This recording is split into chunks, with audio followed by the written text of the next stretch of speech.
7 Days to Die, a top-of-the-class zombie survival crafting game that made waves even in alpha. Playing this game has given me hours of enjoyment with friends, but one thing consistently gives me trouble while playing: an empty stomach. Food is such an important aspect of 7 Days to Die, as you will continuously be reminded. The little green bar underneath the hot bar shows how full your belly is, and it drains fast. Filling up the bar is simple. Find food laying around in piles, chests, and other places, and eat away. This often comes in the form of canned food, which restores minimal hunger at best. The best foods, as with real life, must be cooked. All cooking in the apocalypse is done at a campfire with a cooking pot. The costs include the ingredients of the dish and valuable time. These dishes restore much more hunger than the canned food. But what recipe is worth the ingredients? Which restores the most hunger? Which is the most superior? Well, I figured it out with the power of math. I made a whole Excel spreadsheet to visualize all of the recipes in 7 Days to Die, and I made a custom calculation to figure out the best food. First off, every food starts with a base of 1, in order to guarantee we never need to multiply or divide by 0. Was this necessary? I don't know, go ask a nerd or something. Next, I figured out how many home cooking weekly magazines were required. To unlock the various recipes, you need to collect these magazines and read them, slowly unlocking them as you play the game. You'll find these in cupboards and houses, and you'll need 100 of them to unlock every recipe.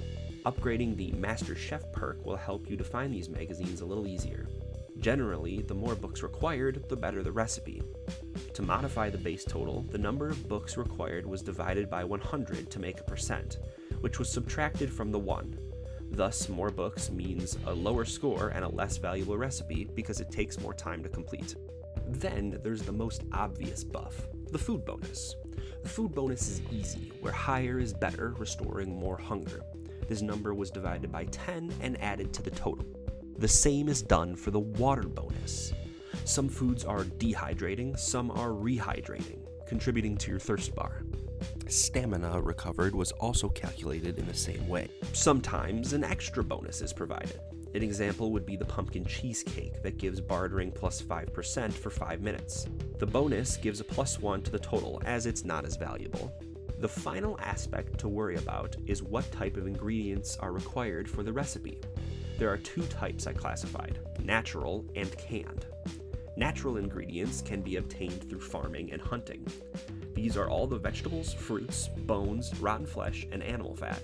Each natural ingredient required adds to the difficulty of crafting, but due to the resources being renewable, it's not as bad as canned ingredients.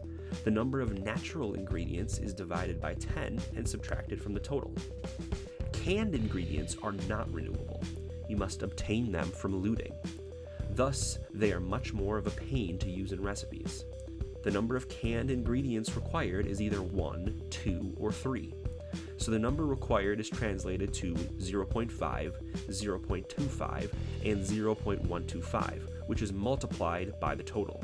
This is by far the second most important aspect after hunger, so it carries more weight in the equation. The whole equation gives a total score, which is then ranked and put into a graph for aestheticism. So what's the result? What's the best score? The answer is Sham Chowder, with a high score of 16.71. Sham Chowder requires 59 home cooking weekly books and restores 53 hunger for the price of 1 can of sham, 2 potatoes, 2 corn, and 1 water.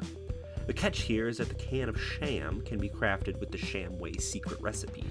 This allows sham to be crafted with 5 rotting flesh, 5 bones, and 5 animal fat, or less if you've upgraded the Master Chef perk.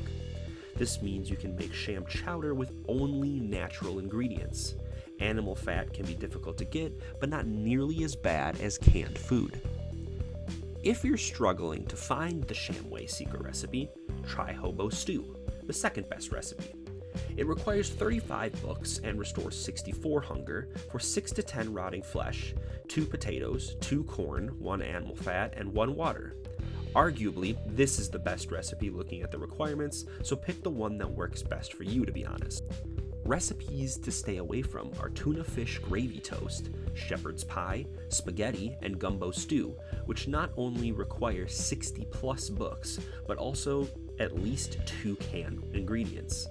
Also, the early recipes of charred meat, grilled corn, and baked potato, which dehydrate you and won't restore much hunger.